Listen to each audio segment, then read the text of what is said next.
अब हम लोग करेंगे सेक्शन 10 जो बात करता है incapacity of minor to act as guardian of property. इसमें लिखा है a minor shall be incompetent to act as guardian of the property of any minor. देखिए, कोई भी चाइल्ड, कोई भी बच्चा जिसका भी उम्र अंडर 18 है, 18 साल से कम है, अंडर द एज ऑफ 18 होने के कारण वो माइनर कहलाता है, आप जानते हैं। तो a child under the age of 18 वो जो है लीगल प्रोटेक्टर नहीं बन सकता है इंचार्ज ऑफ कोई दूसरे चाइल्ड के प्रॉपर्टी के लिए, किसी दूसरे बच्चे का प्रॉपर्टी के लिए वो इंचार्ज नहीं बन सकता है, वो गार्डियन नहीं बन सकता है। इसमें ये बताया गया है। इमेजिन कीजिए एक ऐसा सिनेरियो जहाँ पे 16 साल का एक लड़का है जिसका नाम है रोहन। रोहन की यंगर सिस्टर है 12 साल की, उसका नाम है प्रिया।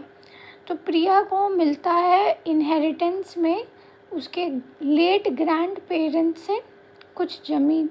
तो अकॉर्डिंग टू सेक्शन 10 जो है Hindu minority and guardianship act 1956, Rohan और तो बड़ा है अपनी बहन से, कि रोहन का साल है 16 साल और प्रिया जो है उसका है 12 साल। और तो वो ओल्डर है अपनी बहन से, वो तब भी वो माइनर है, खुद ही वो माइनर है, क्योंकि वो 18 के स्टेज को नहीं पहुंचा ना, 18 ईयर्स ओल्ड तो है नहीं वो, तो वो स्टिल माइनर है।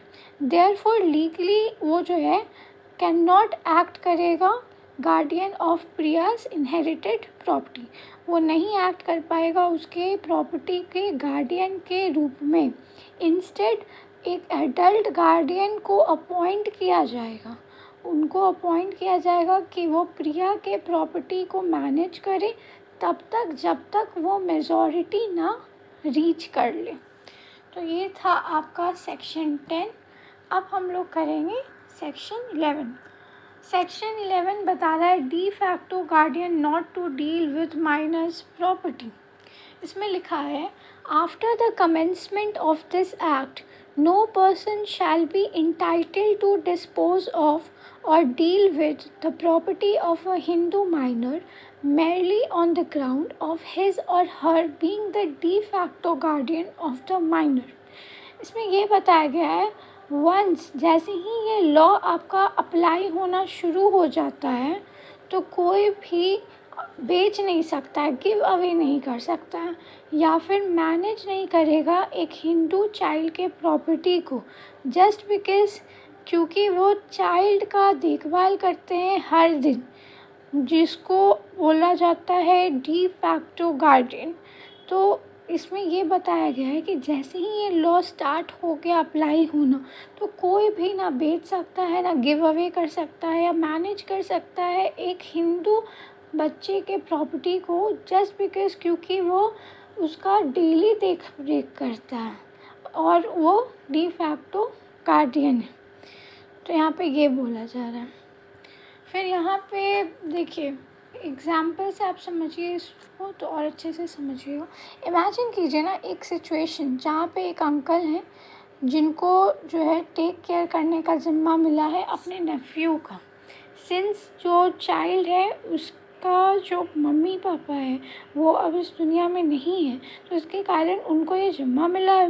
वो ट्राई करते हैं कि वो एक पीस ऑफ लैंड को बेच दें जो उनके नेफ्यू को बिलोंग करता है और ये क्लेम करें कि ये जो है उनका अधिकार है, बिकॉज़ वो जो है ही इज़ द वन जो उसको लुक कर रहे हैं, देख रेख कर रहे हैं, टेक केयर कर रहे हैं।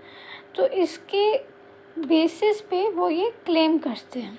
तो according to section 11 of Hindu minority and guardianship act 1956, तो ये Hindu minority and guardianship act का सेक्शन 11 के तहत ये अंकल को जो है लीगल अथॉरिटी नहीं है कि वो इस लैंड को सेल कर देंगे, सिंपली बिकॉज़ वो एक्ट कर रहे हैं चाइल्ड के डी फैक्टो गार्डियन के तौर पे।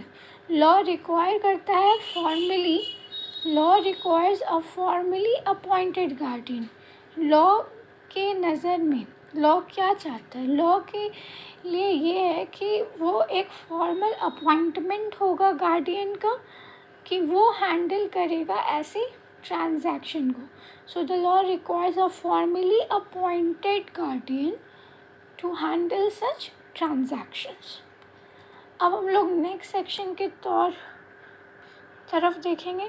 तो सेक्शन 12 जो है उसमें लिखा है guardian not to be appointed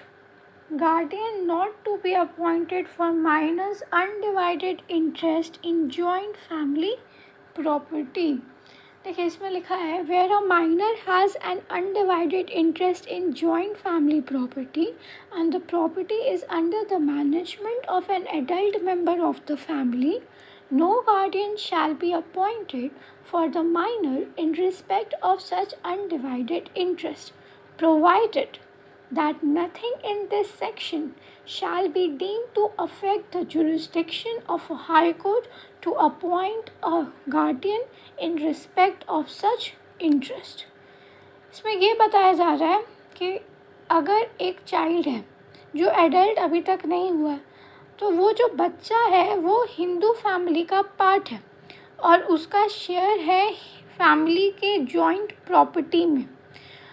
and adult जो है, if an adult family member अगर कोई है उस प्रॉपर्टी का अगर टेक केयर कर रहा है ऑलरेडी, देन कोई नीड नहीं है कि असाइन किया जाए एक अलग से लीगल गार्डियन कि वो देख रेख करेगा चाइल्ड का जो शेयर है उस प्रॉपर्टी में.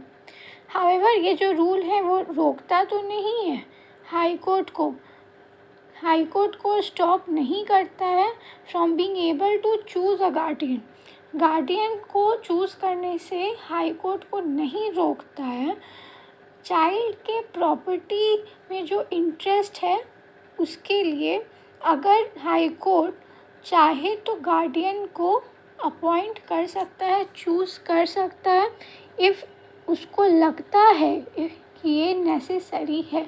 If it decides that it is necessary for child interest तो वो ये काम कर सकते हैं. तो ये हो गया प्रोवाइज़ो जो बता रहा था आपको. अब एग्ज़ाम्पल से समझिए. इमेजिन कीजिए एक सिनेरियो जहाँ पे 10 साल का एक लड़का है जिसका नाम राहुल है.